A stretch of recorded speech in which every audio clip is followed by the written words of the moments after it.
સોમનાથ આવશે। મંદિરના 75 વર્ષ પૂર્ણ થતા અમૃત મહોત્સવમાં ભાગ લેશે। એર શો અને રોડ શો સહિત વિવિધ કાર્યક્રમોનું જે રિહર્સલ છે તે પૂર્ણ થયું છે। 11 તીર્થોના જળથી પૂજન કરી મંદિરના શિખર પર વિશેષ અભિષેક કરવામાં આવશે। સમગ્ર વિસ્તારમાં ચુસ્ત બંદોબસ્ત ગોઠવાયો છે। સોમનાથ ટ્રસ્ટના અધ્યક્ષ અને દેશના વડાપ્રધાન નરેન્દ્ર મોદી આવતીકાલે સોમનાથ પધારી રહ્યા છે। ખાસ કરીને સોમનાથ મંદિર કે જેમના નિર્માણના આવતીકાલે 75 વર્ષ પૂરા થવા જઈ રહ્યા છે તેમના ભાગરૂપે આવતીકાલે વડાપ્રધાન નરેન્દ્ર મોદી છે તેઓ સોમનાથ પધારી રહ્યા છે। ત્યારે જોઈ શકાય છે જે પ્રમાણે વડાપ્રધાન નરેન્દ્ર મોદીના આગમનને લઈ અને તૈયારીઓ છે તે પૂરજોશથી ચાલી રહી છે। જ્યારે આવતીકાલે વડાપ્રધાન નરેન્દ્ર મોદી અહીં આ જે સદભાવના ગ્રાઉન્ડ ખાતે એક સભાનું આયોજન કરવામાં આવ્યું છે અને આ સભાની અંદર હજારોની સંખ્યામાં જનમેદની છે તેમને સંબોધશે। ત્યારે તેમના ભાગરૂપે આ 3 ડોમ છે તેમને તૈયાર કરવામાં આવ્યા છે અને આ 3 ડોમ અલગ અલગ પ્રકારના 25,000ની ક્ષમતા ધરાવતા ડોમ છે અને આ મેદાનની અંદર અંદાજે 60,000 જેટલા લોકો છે તેઓ સમાઈ શકે તે પ્રકારની વ્યવસ્થાઓ છે તે કરવામાં આવી છે। તો બીજી તરફ વડાપ્રધાન નરેન્દ્ર મોદી છે તેઓ 1.5 કિલોમીટર લાંબો રોડ શો છે તે પણ યોજવાના છે। તેમનું પણ વહેલી સવારે એસઓજી દ્વારા રિહર્સલ કરવામાં આવ્યું હતું। તો સાથે સાથે સોમનાથ મંદિર છે કે તેમના ઉપર પુષ્પ વર્ષા છે તે પણ કરવામાં આવશે અને તેમના ભાગરૂપે પણ કહી શકાય કે આજે હાલ જ અત્યારે જ હેલિકોપ્ટર દ્વારા રિહર્સલ કરવામાં આવ્યું હતું। સાથે સાથે સૂર્ય કિરણ દ્વારા જે કહી શકાય કે એરફોર્સ દ્વારા સૂર્ય કિરણ જે છે તે પણ કરવામાં આવી રહ્યું છે। એટલે કહી શકાય કે આવતીકાલે વડાપ્રધાન નરેન્દ્ર મોદી જ્યારે અહીં સોમનાથ ખાતે પધારી રહ્યા છે અને સોમનાથ મંદિરના 75 વર્ષ પૂર્ણ થવા જઈ રહ્યા છે ત્યારે સોમનાથ મંદિર અને તેમની આસપાસનો જે વિસ્તાર છે તેમને કડક સુરક્ષા બંદોબસ્તથી સજ્જ કરવામાં આવ્યો છે। દિનેશ સોલંકી, ન્યૂઝ 18 ગુજરાતી, ગીર સોમનાથ। સમાચારમાં આગળ વધીએ। ગાંધીનગર એસટી ડેપોમાં મુસાફરોની સંખ્યામાં નોંધપાત્ર વધારો નોંધાયો છે।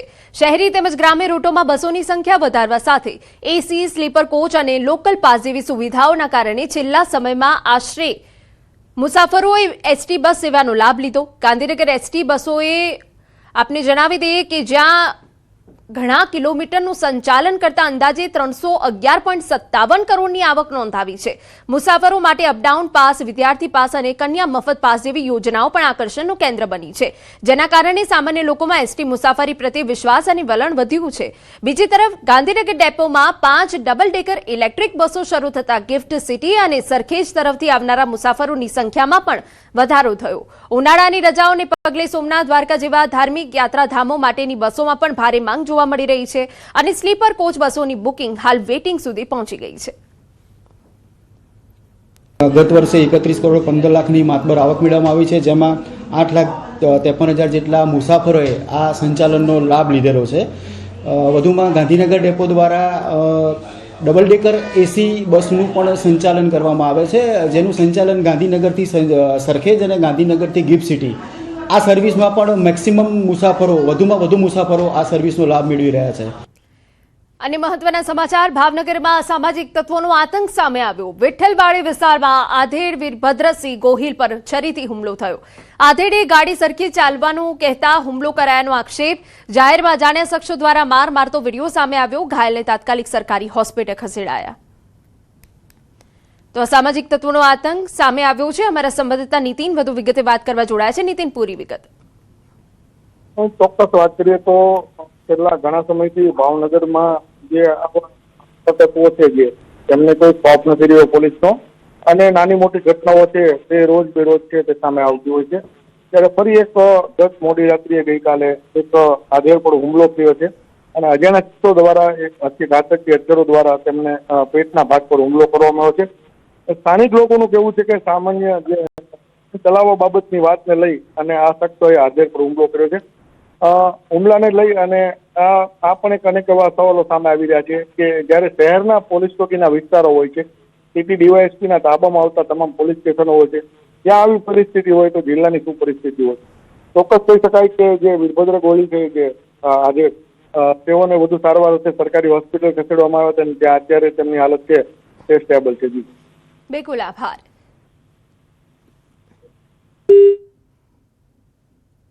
અન્ય મહત્વના સમાચારની વાત કરીએ। અમદાવાદમાં પોલીસી દાદાગીરીનો આક્ષેપ। કિશોરને પોલીસ કર્મીએ લાફો માર્યાનો આક્ષેપ। પોલીસી દાદાગીરીનો વિડીયો વાયરલ થયો। વાયરલ વિડીયો વાસણા વિસ્તારનો હોવાની ચર્ચા। આરોપ છે કે બે કિશોર ગાર્ડનમાં રાત્રે ગયા હોવાથી પોલીસે પીસીઆર ગાડીના જવાને કિશોરને બહાર કાઢી લાફો માર્યો હતો, જે બાદ સ્થાનિકોએ હોબાળો મચાવ્યો હતો. સ્થાનિકોએ પોલીસની દાદાગીરીનો આક્ષેપ કર્યો છે. કિશોરના પરિવારજનો સભ્યોનો ફોન લઈને પોલીસે કાયદેસર કાર્યવાહી કરવાની ધમકી આપી રહ્યા છે. વાયરલ વિડીયો અંગે ન્યૂઝ 18 પુષ્ટિ નથી કરતું.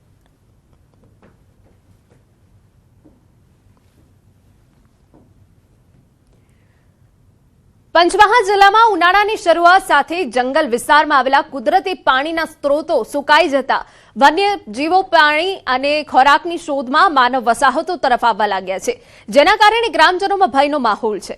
ખાસ કરીને ઘોઘંબા તાલુકાના જંગલને અડીને આવેલા ગામોમાં અગાઉ વન્ય પ્રાણીઓના હુમલાની ઘટનાઓ બની ચૂકી છે. આવી પરિસ્થિતિને ધ્યાનમાં રાખી રાજગઢ વન વિભાગ દ્વારા વન્યજીવોને જંગલમાં જ પીવાનું પાણી મળી રહે તે માટે ખાસ આયોજન હાથ ધરાયું. કુદરતી જળસ્ત્રોત ઉપરાંત કૃત્રિમ જળસ્ત્રોત તરીકે ખાસ ડિઝાઇનવાળી પાણીની કુંડીઓ બનાવવામાં આવી, જેમાં ટેન્કર, હેડપંપ અને પવનચક્કી મારફતે પાણી ભરવામાં આવે છે.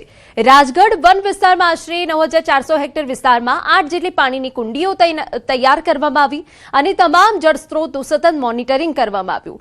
વન વિભાગના આ પ્રયાસે સ્થાનિક ગ્રામજનો અને પર્યાવરણ પ્રેમીઓ દ્વારા સરાહના મળી રહી છે.